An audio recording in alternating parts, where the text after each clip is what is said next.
So, a couple things before we get going. After class today, what should pop up on Canvas that's due at the end of the day Monday? Module 8 quiz and the Module 9 reading. All right, so Module 9 will be the last thing we cover next week before the exam. So I've got to make sure that it'll show up on your dashboard this week for that module quiz. But you'll see both those pop up. You'll also see pop up after class the next Canvas discussion. So I kind of emailed my GAs and TAs this morning. They're supposed to be grading them today and finish up by the end of the weekend. So you should see those grades pop up. But that next Canvas discussion we'll post after class and be due at the end of the day next Friday. Okay, so you've got a little over a week to do it. It's not going to be related to what we talk about this week, but more what we talked about with subsidies as well as kind of positive, negative externality topics. It's related specifically to the healthcare market. I give you kind of a data source where you can look at the state breakdown of what % of a state has Medicare or Medicaid, essentially subsidized healthcare. So we're thinking about the market for healthcare, subsidies, externalities, and then like what % are uninsured, and thinking about how consumers' habits might change depending on if they were given subsidies for healthcare. So similar to the other ones, same kind of setup. You'll kind of have your initial post, that data source. You'll kind of mention something from that backs up or supports the statements you're making, and then respond to other students. So I'll kind of revisit this again on Tuesday just to kind of remind you, but that's due at the end of next Friday, okay? So that's what's on your guys' plate. Those will all pop up after class. What will also pop up after class is the next kind of set of practice exam questions for modules for midterm number 2, okay? So we obviously haven't covered module 9, so like the last 8 questions or so will look very foreign because we haven't talked about it yet. But about 3/4 of those questions should be stuff after today's class you can start to work through, okay? Other than that, I think that should cover it for me, other than I put an announcement up this morning. Unfortunately, it's the time of year where people start to get sick. So the CL sessions tonight, many of them were canceled. So the only ones that are available are these 4 that I put in the announcement. Okay, so there's still an available session at every time slot. They're just going to be pretty much in Ballantine or biology. Okay. Now Monday, only one of them is unavailable, so I put which one that would be an announcement as well. Hopefully nobody else gets sick prior to Monday, so most of those sessions are still a go. But tonight's there's only going to be about 1 at every time slot, with the exception of what the late time slot I think has 2. Okay. Any questions for me before we jump into material today? Got a lot to get through.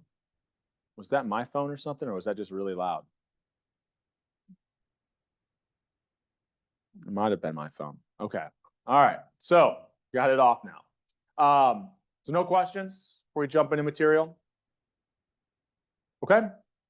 So I didn't quite go through this slide. For the sake of time, you got to kind of trust me a little bit today. We're going to kind of deviate from these slides a little bit, but it's because I know the types of questions. These slides are sometimes meant to be more of a reference to go back to. And I think it's more valuable to see me work through some of these models as opposed to just kind of go through the slides. You can do that on your own. So my value is kind of what I can add to them, right? So we're not going to see questions about this paradox of value. It's interesting to dive into if we have time. Maybe at the end of class, if we have some time, I might kind of revisit it.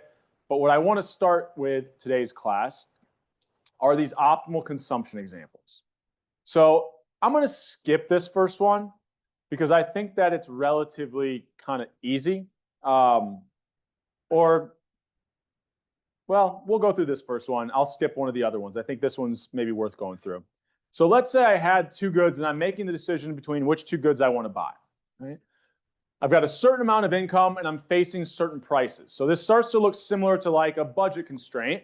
But we also started to talk about last class, what represents the marginal benefit to consumers? We had this word, we were going to call it utility. And that the marginal utility was essentially the marginal benefit to consumers. So we're going to think about this setup where I've got what? Chips. And I think I had cans of soda just to kind of have this example. So 0, 1, 2, 3, 4, 5, 6, 7. 0, 1, 2, 3, 4, 5, 6, 7. And then the margin utilities, I'm just writing this down straight from the slides.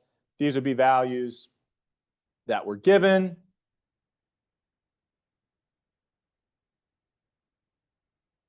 Okay. So if prices weren't an issue, what good would I buy first? Whatever has the highest marginal utility, whatever brings me, remember, utility you can think of as like happiness. So whatever brings me the most additional happiness. Now, the problem is things have prices. So what we're going to do is we're going to figure out the marginal utility that we're getting per good. Okay. We've got total income, right, of $12 in this example.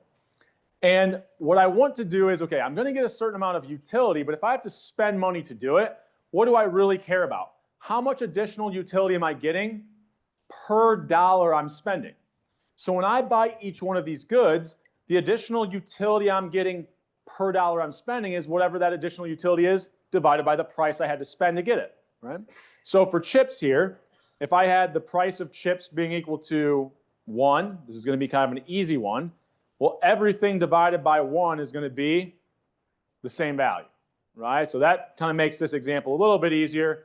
The margin utilities for that good are really all going to be the same. But I'm thinking about the second good, the margin utility per dollar I'm spending.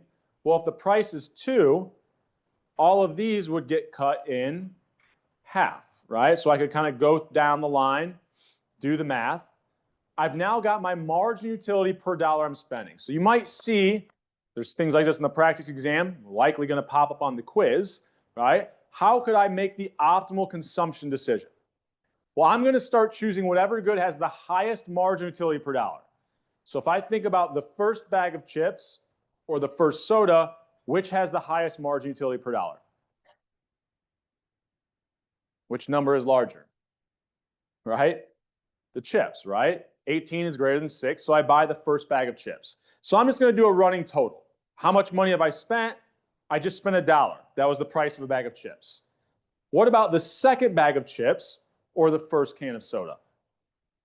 15 is greater than 6, so I buy the second bag of chips. What about the third? Yes. The fourth? Chips still higher. The fifth bag of chips or the first can of soda. Well, now I would say I get the same margin utility per dollar. So I would say that consumers are indifferent, right? They don't care. So let's just say we buy the fifth bag of chips, right? I've now spent a total of what? $5, okay? Still got plenty of money left. Now, do I buy the sixth bag of chips or the first can of soda? Well, now soda has a higher margin utility per dollar, so I'm going to buy the first can, spend $2 because that's its price. Am I now going to buy the sixth bag of chips or the second can of soda? 5 is greater than 3, so I'm going to buy the second can of soda. So I've got here what?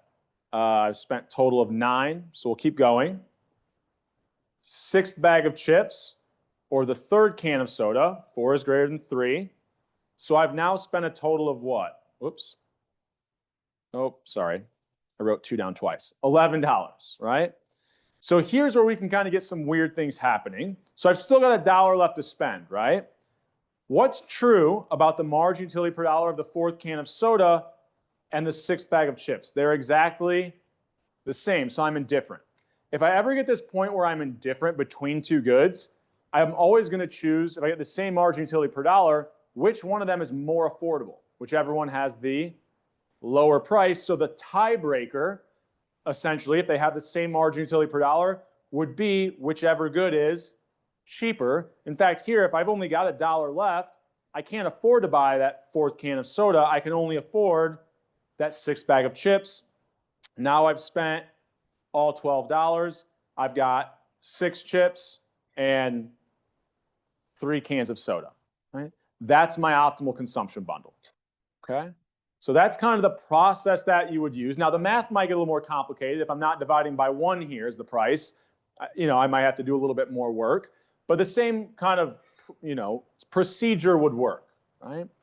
So we had this example, right? If I then changed it to where I'm thinking about, I now have less income, but the prices of the two goods are the same. Now, this is actually one where I actually can save myself some work, because if the prices of the two goods are the same, what's going to happen to the relative size of the margin utility per dollar? If I'm dividing margin utility by price, if the price is the same for both goods, does that change the proportion? No. So instead of having to calculate all these new values, I could just use the goods marginal utilities, right? So here I would go through that same thought process. Do I buy the first? Now I could reproduce this and get what? 9, 7.5, 6, etc. 6, 5, 4, 3. And I would go through the same process. Do I get the first bag of chip first or the first can of soda? Chips. So I buy one bag of chips. I've spent $2. Do I buy the second bag of chips or the first can of soda? So I 2 bags of chips. I've spent $4. What's true about the first can of soda and the third bag of chips? Indifferent. Well, if it's the same price, I can choose either one. So let's say I get the third bag of chips. I've now spent $6. Do I buy the first can of soda or the fourth bag? First can. I've now spent $8. I've spent all of my income. So here, 3 chips, 1 bag, or 3 bags of chips, 1 can of soda would be my optimal consumption. Okay. So I would still kind of use that same thought process to choose what the optimal consumption bundle is. And really what it hinges on is I'm choosing the good that has the highest margin utility per dollar I'm spending, and then I kind of just keep on going until I've spent all of my income.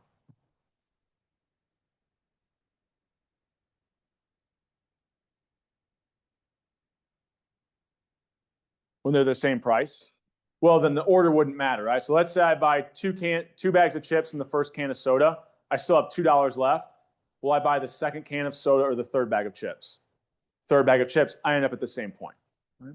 Now, to your point, if I have the same prices, I would never give you an example where, like I said in the first example, if they have the same margin utility per dollar, the tiebreaker is the price. I won't give you one where the tiebreaker would be the prices are the same, and then I could have, 3 and 1 or 2 and 2 or whatever it is, right? But I might have it be the tiebreaker in an example like this, where one of them is definitely cheaper. So you likely won't see examples where the prices are the same. I wanted to use that, though, to kind of get at this concept of if prices are the same for both goods, then really the margin utility per dollar will be the same as if I compared just the margin utilities. Okay. Now, I'm not going to work through this one, but I would kind of try to on your own. Maybe this is like an additional practice problem. I'll post the complete version of the slides. If I can't remember if the skeleton slide had what the answer was, I'll post that complete version so you can see it. But basically, you would go through the same thought process. You now just have a different income value and different prices, right? So you'd reproduce these columns and then kind of derive what the optimal consumption point is. Now notice, if I compare this to 2 and 2, I know that income changes here, but let's assume that it didn't.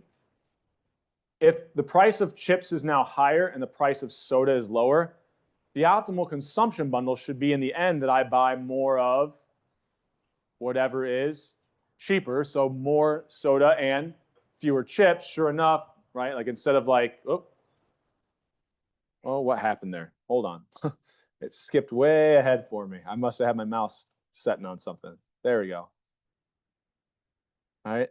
So instead of at 2 and 2, instead of 3 and 1, notice it kind of gets flipped. I buy fewer chips, more soda, right? Because soda became less expensive, chips became more expensive, right?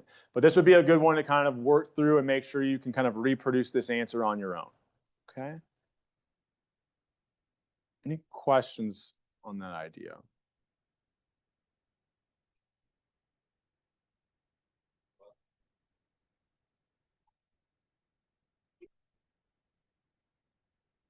Yeah, think about it this way. Why am I calculating the margin utility per dollar? Because if I want to maximize my total utility, I want to be as happy as possible. When I spend $1, I want to get the most additional utility or the most additional happiness. So what am I going to buy first? Whatever has the highest additional utility per dollar I'm spending. So that's the whole reason why we're coming up with that margin utility per dollar, is because that's going to lead us to the optimal consumption where total utility would actually be maximized. Right? Now we'll think about this in a more continuous example here in a second, but if you like went through and added up, there's no other combinations of these two goods. So when I add up the margin utility, that gives me my total utility. Given the current prices and given my income, there's no other combinations of, say, these two goods that would give me a total utility higher than 3 bags of chips and 1 can of soda. I could work through all the various examples if I wanted to prove this to myself, but the idea is, well, if I'm spending more money, or think about it this way, spending the same amount of money, but getting less additional utility, then I'm definitely not going to be getting the most total utility possible, right? Because as I spent that money, I could have spent it on something else that would have given me even more utility, right? So that's the reason why we're making these decisions based off of the margin utility per dollar we spend. Is that not what you were asking? Okay. Any other questions on this? Okay. So this would be a good one to kind of make sure you could work through on your own, right? So I'm giving you additional ones, not working through every single one in class. So we're going to look at that as kind of a simplified version of a more continuous problem that we have, which is what combination of two goods is going to be optimal for the consumer to buy, okay? So in order to do this, we're going to talk about something called indifference curves. All an indifference curve represents is all the possible combinations of two goods we could buy that would give me the same amount of total utility, okay? So the same total level of happiness or the same total benefit, right? So we're going to talk about different traits of these things. The first one I think is hopefully easy, and then I think I'll give you a little bit more of an explanation as to why that might help. But as I buy more of something, right? So let's say I think about my example where I have like Pepsi and pizza. I want to have a meal. If I have 5 cans of Pepsi but no slices of pizza, am I going to be willing to give up, to get that first slice of pizza, to actually eat something, am I going to give up more or less cans of soda? I'm going to give up quite a few. I want something to eat. But if I only had pizza, right, to give up that first can, if I had only 1 can of soda, I'd be willing to give up a lot of slices of pizza to keep that very first can. So as I have more of something, we said the marginal benefit is doing what? Going down, or the margin utility is decreasing. So as I have more of something, the additional utility I'm getting is going to be lower, so I'd be willing to give up much more of it to get the other good. Okay? So this is going to be the idea that we have kind of downward sloping indifference curves, and then I'll show you some support why here in a second, that they're not only going to be downward sloping, they won't be linear. They're going to be kind of bowed inward, right? So if the definition of an indifference curve is that it's this, all these combinations of the two goods that keep total utility the same, to keep total utility the same, if I buy more of X, what do I have to do? Buy less of Y, right? That's why it's downward sloping. So another way of thinking about these indifference curves, and this is kind of mathematically, I don't want to say inappropriate, but irresponsible maybe of me. But I think for the sake of what we're doing, it simplifies it and helps us think about these indifference curves, okay? So if I've got an indifference curve, it represents some amount of total utility. And put a value to it, we'll say it's 100. So I could think about it similar to my budget constraint.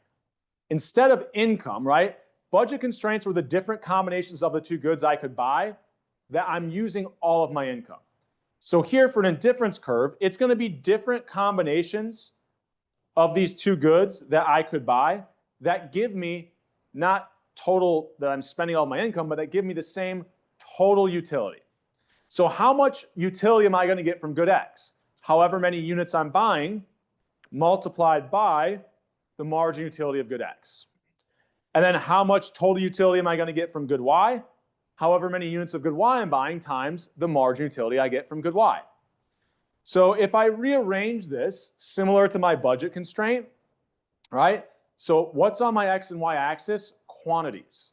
So I want to solve for the quantity of Y as a function of the quantity of X, right? That's how I graph a line. So all I'm going to do is rearrange things here, right? I've got some algebra. I won't go through like line by line here, but this would cancel. I divide both sides by the margin utility of Y. What we would end up with, you can trust me or kind of prove this to yourself later by doing the algebra yourself, more legible, right? This would be the equation for our indifference curve, okay? So notice, what is the slope of our indifference curve? Our relative, unlike the budget constraint, not our relative prices, but our slope is going to be our relative marginal utilities. Just like it was somewhat counterintuitive with the budget constraint, it's not the price of X over the price of Y. Within our indifference curves, the slope is going to be the marginal utility of good X over the marginal utility of good Y, right? And that's purely from algebra, right? If I'm keeping total utility the same, here's the total utility I'm getting from both goods. I just rearrange that. That's what's giving me my indifference curve. Now it's really a little bit more complicated because unlike prices, prices are always the same. So we had a nice linear budget constraint. What happens is I have more of X. The margin utility is going down. So the slope of my indifference curve won't be linear. It's actually going to be changing, right? So notice, as I buy more of X, what's happening to my slope? It's becoming flatter or getting closer to 0. If I buy more of X, what's happening to the margin utility of the last unit of good X I bought? It's going, which would cause my slope to get flatter. Right? That's where that comes from. Or, like, this is like probably the easiest way to think about it, but it actually gets a little more complicated because as I buy more of X, what do I have less of if I'm keeping total utility the same? Less of good. If I have less of a good, what's happening to the margin utility of the last one I bought? But both of these things would do what to my slope? Decrease it, right? So the kind of impact is twofold. As I buy more of X, the margin utility of the last unit of X goes down, but I also inherently will have less of Y, making the margin utility I get from the last unit of good Y higher, making that ratio much, much smaller, or making that slope of my indifference curve flatter and flatter, okay? Or that as I buy more of X, I'm willing to give up less of that Y-axis good, right? And like, once again, intuitively kind of makes sense. So I got 10 cans of Pepsi and no slices of pizza. To get an 11th can, I'm not going to want to give up like any pizza, right? But if I only have 1 or 2 cans, maybe I'd give up several slices to get that second or third can of Pepsi, right? So the idea here is this slope, this relative marginal utility, we're going to end up calling this our marginal rate of substitution. So we'll revisit this in a little bit, but I think it kind of fits in our discussion here as to why those slopes are not only decreasing, we're keeping total utility the same, right? So if I buy more of the X good, I have to buy less of the Y good to have total utility the same, but that our slope isn't going to be linear, okay? Any questions on this? Okay. So the next trait that we have of these indifference curves, and once again, I'm going to give you support behind why these are, what they are, but if it's easier, some of this you can just memorize, right? So if I've got an indifference curve, the next trait we're going to say is that higher indifference curves, if I move away from this 0 point so that I have more of both goods, what should happen to my total utility? If I have more of both goods, if I have more of both goods, I should have a higher level of total utility. I've got more of both things, right? So higher indifference curves should represent higher levels of total utility. I have more of both of these goods, right? Or another way to think about this is, if I were looking at a higher indifference curve, the amount of X I have stays the same, but I've got more of good Y, so am I going to be better or worse off than I was before? Better off, so my total utility must be higher. Now, I'm just using hypothetical values here to represent that total utility is higher. Like, where these values would come from is a discussion that's outside of kind of the scope of this class. It's just, instead of writing IC1 and IC2, I'm trying to kind of make you think about that total utility as a higher value, right? The consumer is better off on that higher indifference curve. Okay. Any questions on that idea? Okay.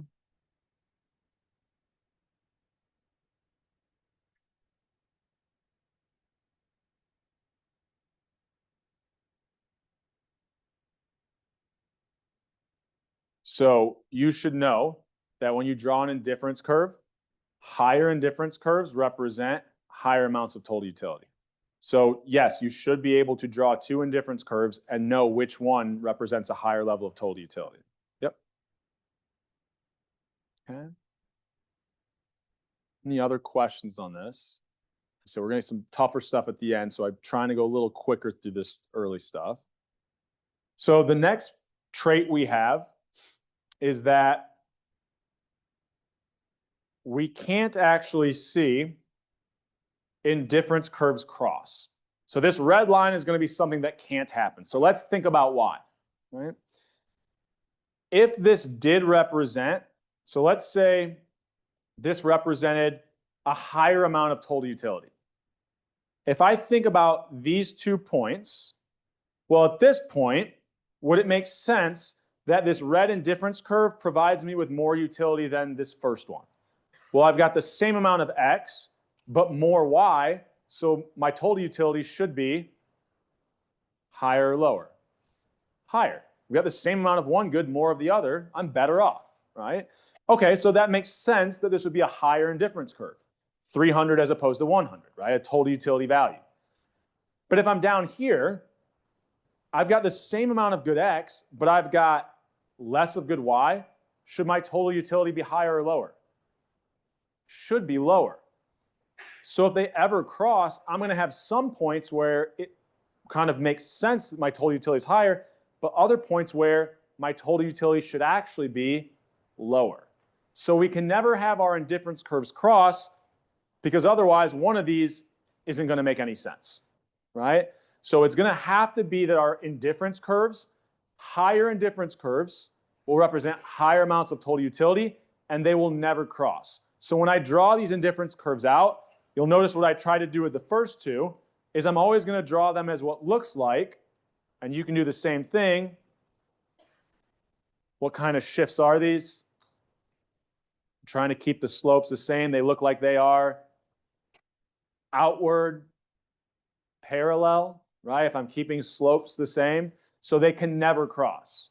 Because if I started to then draw them like this, oh, now they start crossing, right? So when you're thinking about indifference curves, you can think about them as it's all these different levels of utility I could represent on the graph, and each higher level of utility would be like a parallel increase outward from having neither of both goods, right? From having nothing, okay? All right. So higher indifference curves represent higher amounts of total utility, right? That's kind of our second trait. So here, C would be preferred to A, right? Because I'm getting a higher amount of total utility. And then D would be unpreferred, right? I have a lower amount of total utility than both of those other points. And we said we can't ever have these curves cross, because then we end up with some points where we have the same of one good but more of the other. That would represent I have more total utility, but then on the same two curves, I could have the same amount of the good but less of the other. And so that shouldn't be more utility, that should actually be less. So we can never have these 2 points cross, okay? Once again, I'm not going to ask you to prove why they can't cross. I'm trying to give you some support why, but here we need to know one of the traits is that they cannot cross, okay? Any questions there before we keep moving? And then I kind of already went through this one, but why is it bowed inward? Well, we said the slope is going to be our relative margin utilities. And so as I have more of the X good, the margin utility from the last X unit I purchased is going to go down, which would kind of decrease that relative margin utility. And where did that marginal utility, why would the slope be the relative margin utilities? We said we could kind of think about it very similar to that budget constraint, right? It's the same reasoning behind why the slope of the budget constraint was our relative, not margin utilities, but our relative prices, okay? All right. So there we go, okay?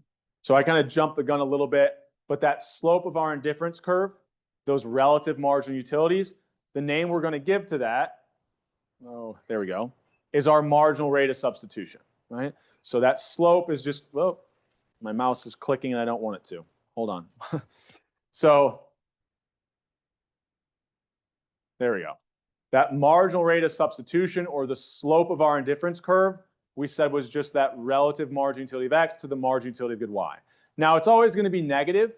When we talk about it, we generally just want to kind of care about the absolute value because we know the slope of these indifference curves will always be negative.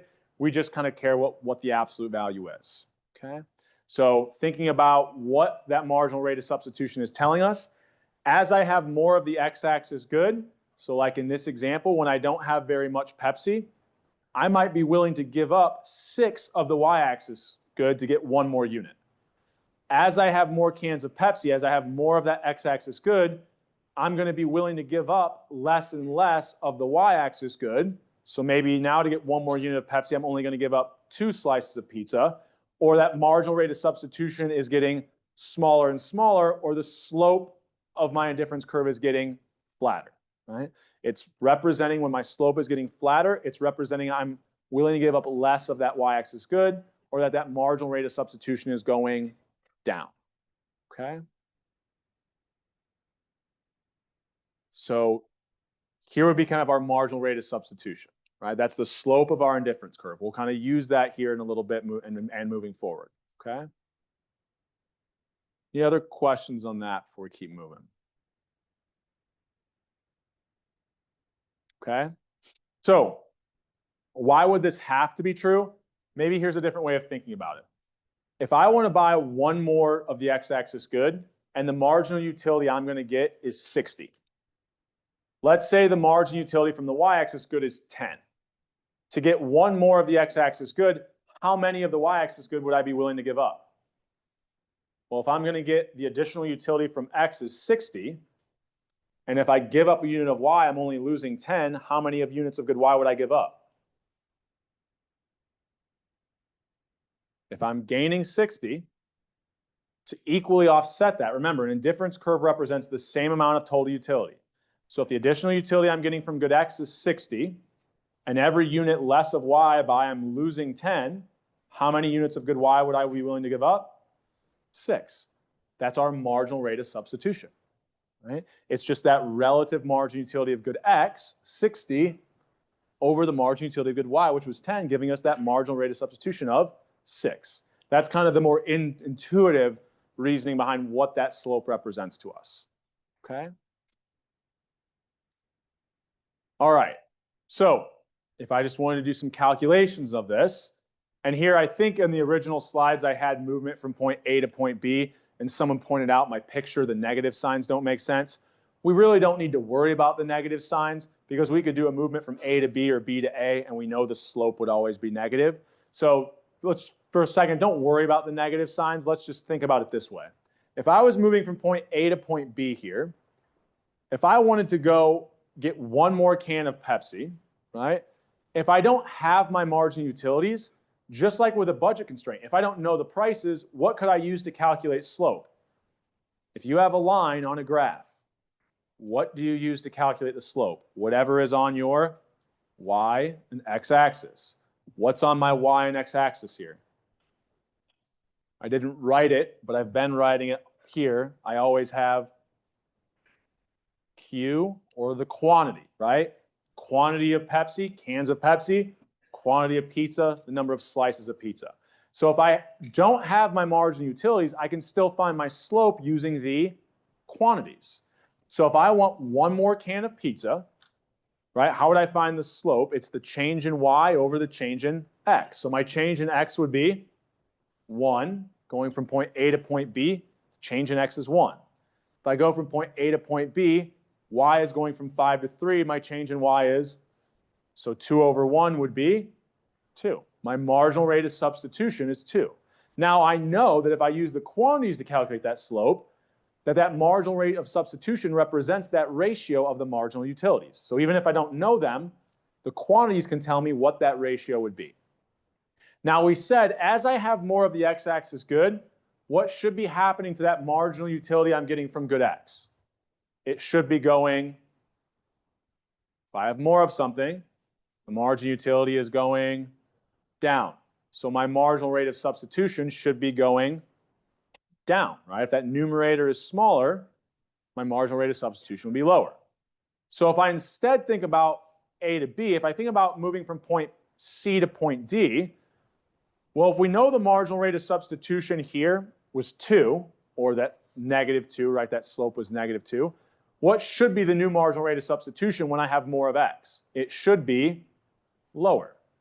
Sure enough, if I go ahead and calculate it using the quantities, moving from point C to point D, what's the change in y? 1. What's the change in x? So my slope is 1/4, or technically -1/4 here. Or my marginal rate of substitution went from 2 to it's now 1/4. It's now lower. Right? So we can use quantities to calculate the slope, but we also know that that slope represents to us that ratio of the marginal utilities. Okay? And that ratio represents that as I have more of the x-axis good, the marginal rate of substitution, I'm willing to give up less and less of that y-axis good. Initially, I was willing to give up 2 units of good y. Now I'm only willing to give up 1/4 of a unit. Okay? Any questions on that idea before I keep moving? It's very quiet in here. No questions? Okay. So we've gotten difference curves. We've now got kind of budget constraints from last class. Let's mash the two together. Okay? So what our consumer's goal is to get to that highest possible level of total utility, or the highest possible indifference curve, given what I can afford, right? I mean, if I just want to get to the highest indifference curve, if money isn't an issue, what do? Just buy everything, right? If prices don't matter, income doesn't matter. We're constrained, though, by the fact that we only have a certain amount of income and we face prices, right? So our goal is going to be the following, right? And I've got something in the slides, but I'm going to try to build it out, make a little bit more sense, hopefully, right? So let's say this is my budget constraint, okay? And here is an indifference curve. So I'm going to say this is budget constraint, this is my indifference curve, and it represents, 100 units of utility, okay? Every point on my indifference curve, it's called an indifference curve. So that can help you remember. What does that mean? It's all the combinations of these two goods that give me the same level of total utility, or points I would be indifferent about being at. Now, what's true about every point down here? If they're below my budget constraint, I can afford them, right? So I don't care what point I'm at, I can afford all of these points and they give me the same amount of total utility. But if I'm trying to maximize my happiness or my total utility, there's also a higher indifference curve, which should represent a higher amount of total utility. Can I afford any points on that curve? Are there any points that are below my budget constraint? Yes, I can afford every single one of these points. So why would I stay down here when I can afford to get to a higher level of total utility? I wouldn't. I would choose to change my spending habits to end up somewhere on that indifference curve. Now, what's going to happen is eventually there's going to be an indifference curve. So I'm getting more total utility, but can I afford any of these points here? Is that above or below my budget constraint? So can I afford it? No. Can I afford any of these points? However, there's one point here that I can't afford. So this is going to be the highest possible indifference curve I can afford to get to. Any indifference curve up here, I would love to be up on this indifference curve, but what's true? Every point is unaffordable, right? So there will always be one point on that highest possible level of total utility, that highest possible indifference curve I can get to, where it's exactly equal to my budget constraint. That represents our consumer optimum, okay? Because what are we trying to do? What is the goal of the consumer? Maximize total utility facing our budget constraint.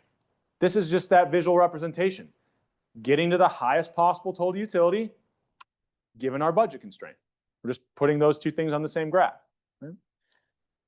So let's think about what's true at that optimal point. Okay? What did we say the slope of our budget constraint is? The relative prices, right? So relative price of what? We said it's counterintuitive. So maybe that can help us remember. The slopes for these things, when you calculate a slope, you are calculating it based off of what is on the X and Y axis of your graph. What's on our X and Y axis? Quantities. However, the slope of our indifference curve and budget constraint, we can also show not as quantities. We can show the budget constraint, the slope is our relative prices, and that's where it's the reversed, right? And we kind of went through last class Y because the intercept was income over the price, and we kind of did the algebra. But that slope will always be our relative price of good X to the price of good Y for our budget constraint. I told you there's going to be one point on this indifference curve where it's the highest indifference curve that I can afford. What's true about the slopes here? What do they look like? If I were to kind of draw the slope of my indifference curve, it looks like it's the same as my budget constraint. So my slope of my indifference curve is the same as my budget constraint here. What's the slope of my indifference curve?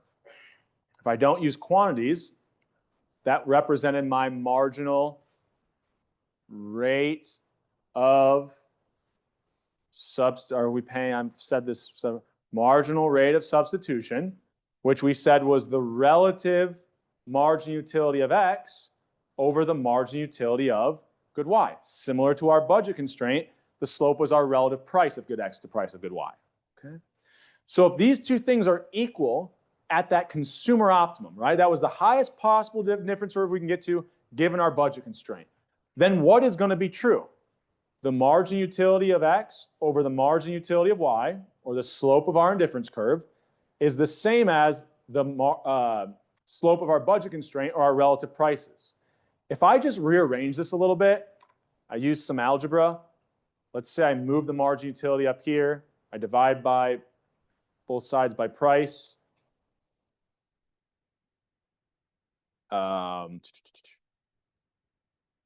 What I'd be left with is the margin utility of X over the price of good X is equal to the margin utility of Y over the price of good Y. What is that saying? What do we start class off with? I buy the good that has the highest. That's what that point represents. That at that point, the amount of money I'm spending on both goods, I'm getting the same margin utility per dollar of both goods, right? So that little simplistic example, the more continuous representation on the graph, it's still the same thing. We're spending up to the point where the margin utility per dollar is exactly the same for both goods. And when that's true, that's where total utility will be maximized, because that's where we're getting the most bang for our buck, right? If I'm not spending at that point, I'm wasting my resources, right? And in fact, I can kind of give you a reasoning as to why we always know we're going to end up there, okay? So this is maybe a little bit more in depth, but I think maybe it'll help solidify this concept to some people, right? So let's say I was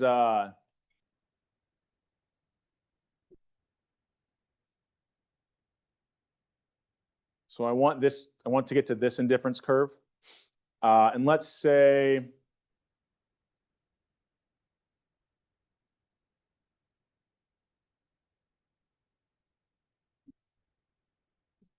I was currently spending right here. Okay? Right? Well, what's true about the slope of my indifference curve here relative to my budget constraint? It is steeper. So that slope of my indifference curve is greater than my slope of my budget constraint if I was spending at this point. Now, we know this point shouldn't be the consumer optimum. Notice if I rearrange this, what am I really saying here? So once again, I can go through all the algebra, but I'm just going to kind of multiply both sides here by the margin utility of Y. divide both sides by the price of X. What I'd end up with is the margin utility per dollar of X is greater than the margin utility per dollar of good Y if I was at this point. And I know that because I could tell you what slope is steeper. So if the margin utility of good X per dollar I'm spending is higher, what should I do more of? Buy more of good X. If I buy more of good X and I move from points that I'm using all of my income, I am moving towards that point where the margin utility per dollar is the same. Right? So any point here, I'd be on a lower indifference curve, and I should buy more of X to get to that consumer optimum. So that consumer optimum will always be when the slope of my indifference curve is the same as the slope of my budget constraint, or where the additional utility I'm getting per dollar I'm spending is the same for both goods. Okay? That'll always be the case. All right? Any questions on that before we keep moving here? I won't be that mean. No. You could, right, if you wanted to, right, if you had the actual equations behind these, but we're talking this more of like a conceptual thing. Yep. Okay. So we kind of talked through this idea behind why those slopes were equal at that consumer optimum. That's where we're getting the same bang for our buck or margin utility per dollar we're spending for both goods. We could then do changes. I think here, where are we at on time? I want to make sure we have enough time to do this. So if we don't have time for the quiz, I'll kind of hold off on that. Let's think about changes that we talked about last class and how that's going to impact where that consumer optimum is. Okay? So the first one we have, I think, is easier to think about. If I just think intuitively, if I have an increase in income, so let's say here's my original budget constraint, and the current indifference curve I'm on, highest possible point, is right here. Right? If I have more income, should I be able to get to a higher or lower level of total utility? Higher, right?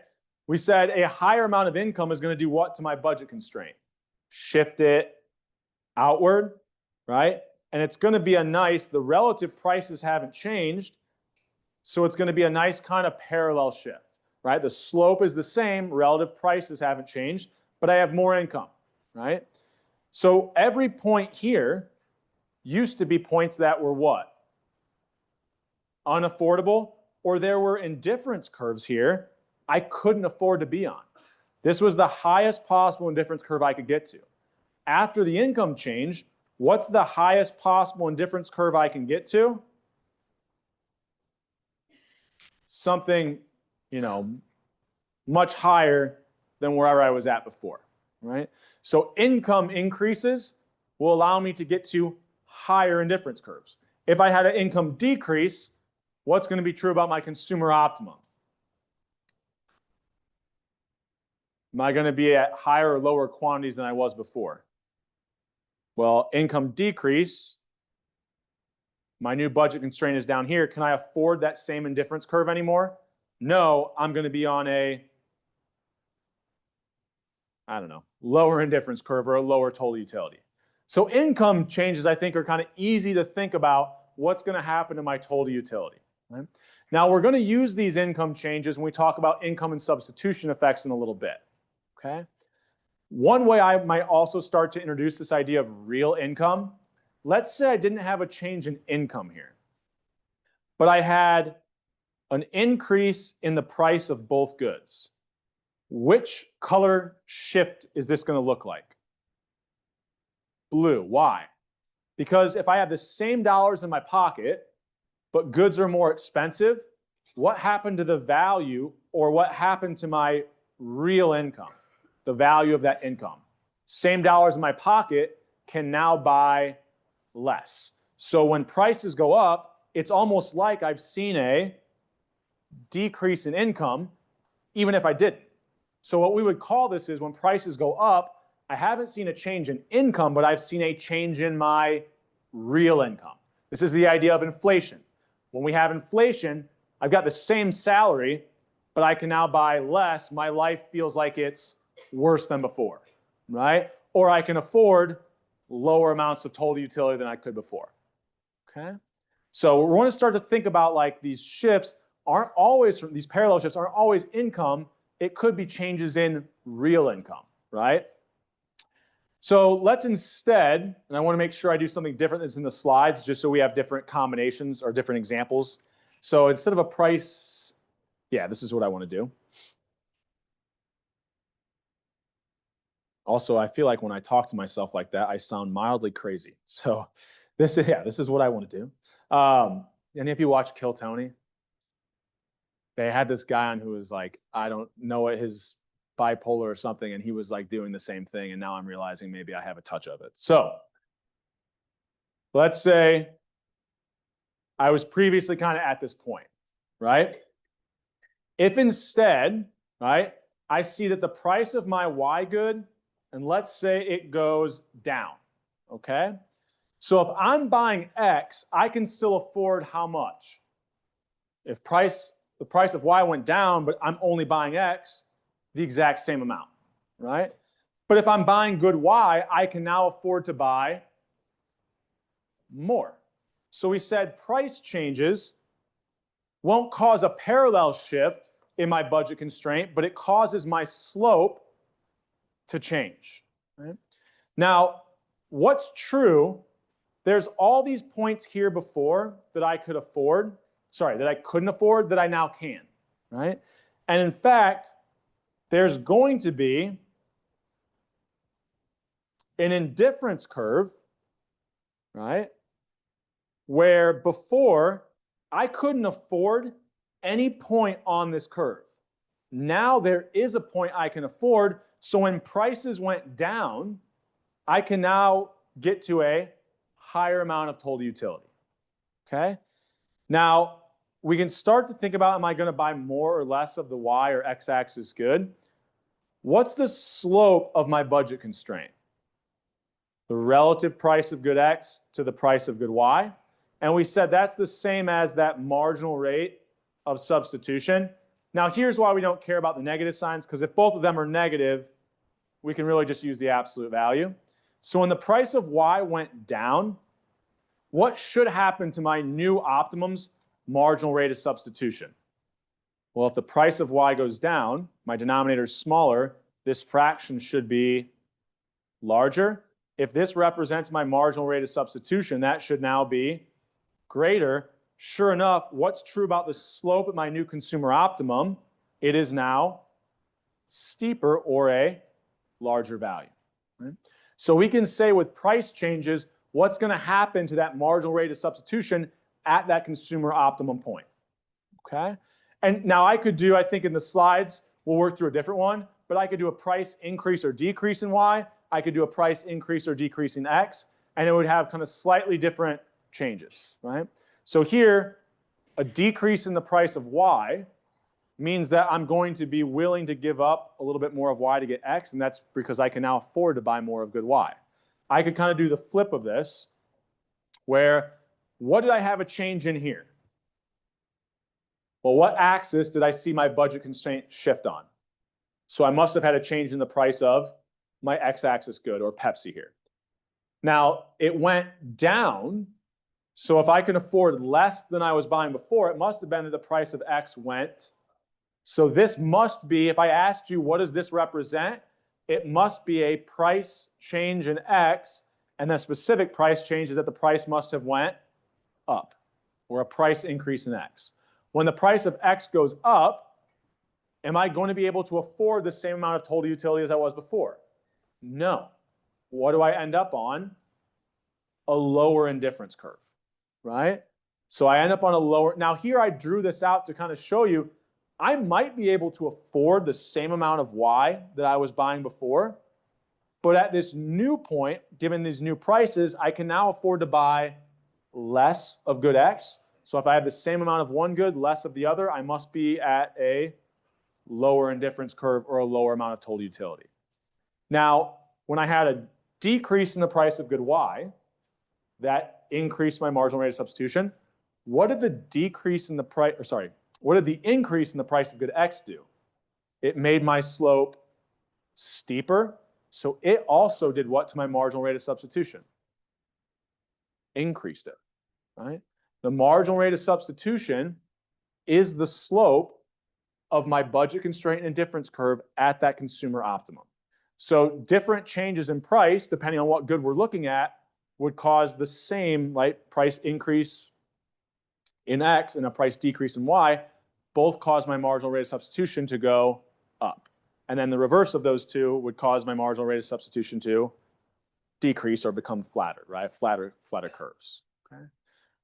So we're not going to work through those other two, but those might be good ones to kind of draw out on your own. Could I do the same thing that I did up here in the dot cam and in this slide, but for a price increase in Y and a price decrease in good X, okay? So I kind of did this out of order. I already kind of drew this one out for you, where we first looked at a change in the price of good Y, okay? So before we kind of go through this, any questions over anything we were doing here? Where are we at? Okay, perfect. Okay. So this is where it gets a little tricky. So stay with me, okay? So actually, I'll do this first and then I'll draw it out for you. So I want to explain the concept and then we'll kind of think about how we would look at it visually. When I see a price change, it moved our consumer optimum point. Wherever we were at before to wherever we end up, that's our total effect. We can decompose that into two things, the income and the substitution effect. So when the price of a good goes up, there's going to be a substitution in that we want to buy less of whatever is now more expensive and more of whatever is relatively cheaper. But whenever prices go up, what happens to our real income? Our real income is going to go, same dollars in my pocket, but prices are higher. My real income is lower. For most normal goods, when I have less income, I will buy less of them. So I have both a substitution and a real income effect, if you want to think about it that way. We generally just call it the income effect. Probably a more accurate name would be the real income effect, okay?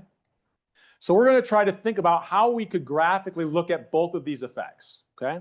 So let's say initially prices are 4 and 1, right? Price of soda is 4, pizza is 1, okay? So our marginal rate of substitution will be what here? What would the slope of my budget constraint be? I could use the quantities here, but if I didn't use quantities, it should be the relative price of good X over the price of good Y. So it should be a marginal rate of substitution of 4. Now let's say the price goes down of my X-axis good to $2. Okay. So if I'm only buying X, I can now afford to buy more, right? Oop. So it's going to kind of kick out my budget constraint. So am I going to be able to get to a higher or lower level of total utility than before? Higher, right? Prices are lower. I should be able to afford to buy more than I was before. So that new consumer optimum, right? Whatever point that is, the movement between these 2 points is going to represent our total effect of that price change. So the total effect is that we did what? Bought more of X and a little bit less of good Y. Okay? So we can think about, well, why would I buy less of good Y? Because for both goods, we don't just have a total effect, we have 2 things going on, a substitution and a real income effect. So to get at our substitution effect, we're going to say, look, let's just assume that we faced the new relative prices, but we had no change in our real income because of it. So no change in our real income means we can still afford to buy the same amount of total utility. So we're going to stay on the same indifference curve here, but facing the new relative prices. So this dashed line will represent a hypothetical budget constraint. A budget constraint where we're facing the new prices of 2 and 1, but only able to afford the same amount of utility we were before that price change. Okay? So that hypothetical budget constraint, we've changed the prices, but kept the real value of our income, the amount of utility we could afford to buy the same. So we've shut down the real income effect. We're only looking at the substitution effect. So the movement from point A to point B is going to represent, oh yeah, when the price of the X good went down, we're going to buy more of the X good and less of the Y good. Now, our real income effect is that when the price of soda went down, what happened to the real value of our income? It went up. Same dollars in my pocket, but now one of the goods is cheaper. I can buy more than I was before. So the real income effect for both goods is going to be that I can now buy more. So how do we look at that? Well, now we want to keep the relative prices the same. So I'm going to use my hypothetical budget constraint and then my new budget, my new end budget constraint. Well, if the slope is the same of those budget constraints, I'm saying that I'm facing the same relative prices. So I've shut down the substitution effect. But I'm now allowing to go from that hypothetical budget constraint to what my new budget constraint will be. That parallel shift, I said it doesn't always have to be a shift in income that causes that. It could be a change in our real income. So that change in between the hypothetical budget constraint or the dashed line and what our new resulting budget constraint will be, same relative prices, but higher real income, that's going to be our income effect. So moving from point B to point C, what would the income effect be for both goods? We actually buy B to C, I buy more of X and I buy more of Y, right? So that price change will always have a substitution effect, which is pretty intuitive. I buy more of whatever is cheaper, less of whatever is now relatively more expensive. But the income effect, it doesn't matter which goods saw the price decrease. When prices go down, my real income goes up, and I'm going to buy more of both of those goods. Okay? Now, this is going to be true for normal goods. If we had inferior goods, things will look a little bit different. I don't think we'll have time today to dive into what we call Giffen goods and kind of the idea of inferior. So for the sake of the quiz this week and for what we're talking about, we're just thinking about these real income effects are essentially like normal goods. Okay? So instead of going through some more of these slides, we might kind of touch on some of this at the beginning of next week. I've got some other things I want to show you just for the quiz this week and for the sake of what we are doing. So I want to piece this together and write it out for you just a slightly different way. Okay. So let's say I've got two goods. And I want to do it differently than what I did in the slides, just so you have different views of this. Right? So here's our original budget constraint. Right? Here was our, so I'll kind of call this 1 and 1. Here was our kind of initial consumer optimum. Right? Let's assume now that the price of X goes up. Okay. So if the price of X goes up, we can draw these out visually. Okay. So I'm going to have three things. I'm going to have my substitution effect. I'm going to have my income effect. And I'm going to have my total effect. Okay. When the price of X goes up, you can actually reason through these without the graph first, and then I'll kind of show you the graphical representation. Okay. If the price of X goes up, what is the substitution effect going to be in terms of how much of each of those goods I buy? If X is relatively more expensive, I'm going to buy less of X and more of Y. So what did that substitution effect look like? Well, we know that when the price of X goes up, our new budget constraint would look something like this, right? And that, if I'm trying to draw these parallel, kind of say this point here maybe. My new kind of point out here would be my new consumer optimum. So point A to point C would represent like our total effect, okay? I tried to draw these in a way, I'm a little bit off. But notice here, if I'm just looking at my total effect, what happened to the quantity of X I was buying? It went down, but the amount of Y I bought actually stayed the same. So how could that be the case? Well, we can think about that through our hypothetical budget constraint. So when I have a price increase, let's say I was facing these new relative prices, but I was able to afford the same amount of total utility. Okay? So kind of here's my new relative prices, but I'm able to afford the same. So this is like my hypothetical budget constraint. Well, if I've changed the relative prices, I've allowed the substitution effect to take over. But if I'm saying I could still afford the same amount of utility, what am I ignoring? I'm ignoring my real income effect. Okay? So movement from point A to point B would represent that when the price of good X went up, I bought more of good Y and less of good X. Right? Now, I know that when I see a price increase, what's going to happen to my real income? Prices are higher, same dollars in my pocket, my real income has went down. What would an income shift look like? A parallel shift downward? So to look at the income effect, we'll say, okay, let's assume we're looking at the new relative prices, but we're now only looking at the fact that with those prices, I can't afford as much total utility as I could before because my real income is lower. So the movement from point B to point C, that's going to represent my income effect. The movement from point A to point B, that was my substitution, right? So same indifference curve, but facing the new prices using that hypothetical budget constraint, that's my substitution effect. Same relative prices,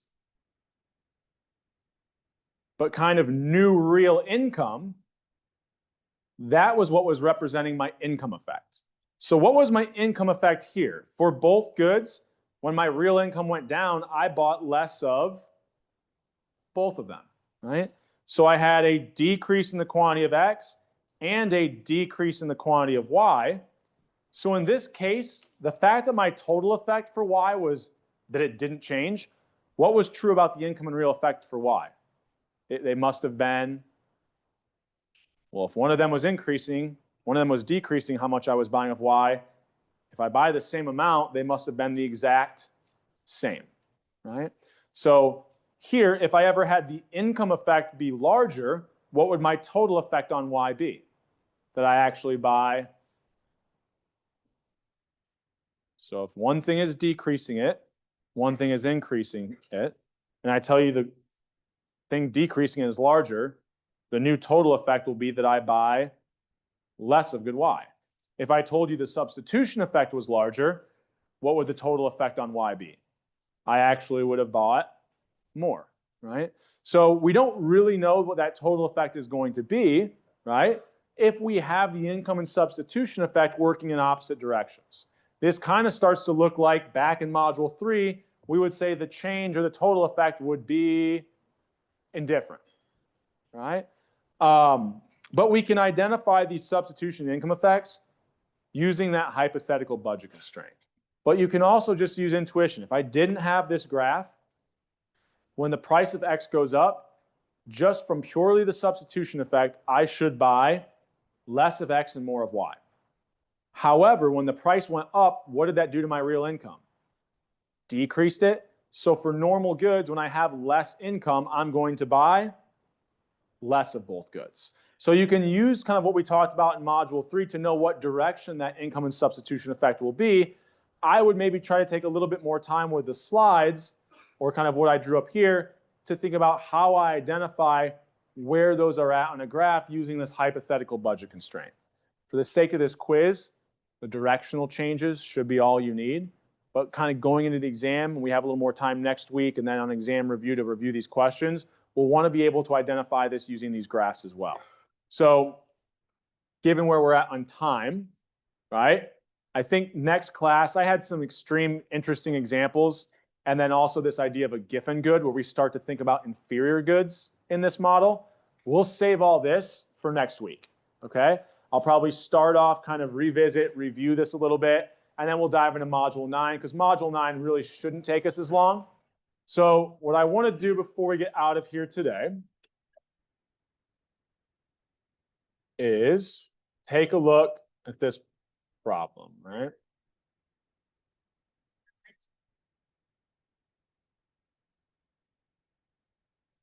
So we'll give ourselves plenty of time. I know we got 5 minutes left in class, but at least this kind of keeps it open so that if we go right to the end, it won't kind of cause any submission issues, okay? So today's number is 27.25, okay? So if we're looking at this quiz, it's on the home page or under the quizzes tab, right? You can go through this quick. We'll get you out of here quicker, right? So 27.25 should be the number that unlocks it. That was, I tried to weigh my son the other day, and that's how much he weighed. So if we're thinking about which of the following is true about this graph above, right? So we can reason through each one. Would J provide a lower level of utility than point H or not? So J is actually going to provide a what relative to point H? It's on a higher indifference curve, so it should be a higher amount of utility, so that one's not going to be true. Would point G provide a higher amount of total utility than point J? Well, I have more of the Y goods, so why not? Because this indifference curve, right? Point G is on a much lower indifference curve than J, so J should actually be providing a higher amount of utility than point. So that one's not going to be true. Point I and J are both unaffordable. Is point J unaffordable? It's past my budget constraint. But what is point I? Affordable. Not only is it affordable, point I would represent my consumer optimum. It's the point that I can afford that gets me to that highest possible total utility curve. Point H, and so that one's not true. So H and G would give me the same amount of total utility. If H and G are on the same indifference curve, any point on the same indifference curve would give me the exact same total utility. That one's going to be true, right? And then point H and K are using all of my income. Well, point K is on my budget constraint, so I would be using all of my income. But point H is underneath it, so I would be consumer inefficient or not spending all of my income there. The points of G, I, and K would be the points that I'm using all of my resources, or any point on our budget constraint is where I'm using or spending all of my income, okay? So the only one that we had being true there was that point H and G, because they're on the same indifference curve, are giving me the same amount of total utility, okay? So I would be able to kind of know how to answer and think about kind of which of these statements are true from a graph like this, okay? So problem 2, for the sake of time, we'll probably save this one. I might kind of show you this next week. So I will get these kind of regraded. So don't worry when you submit these, the grade will look weird. I just have to go and do some regrading. So it's only one question today. So the only question you have to answer and get correct is this first one, right? And then we'll kind of revisit question 2 after we go through a little bit more, just more models of the income substitution effect next week in Tuesday's class. And then next week, we're going to look at firms' production costs, right, and decisions. So we're going to be going from consumers this week to producers next week. So we're going to have to switch our mindset. So just make sure you're getting this submitted before you leave today. Module 8 quiz, Module 9 reading due by the end of the day on Monday. And you'll also see that Canvas discussion pop up. Okay? All right, have a fun, safe weekend, and I will see you guys on Tuesday.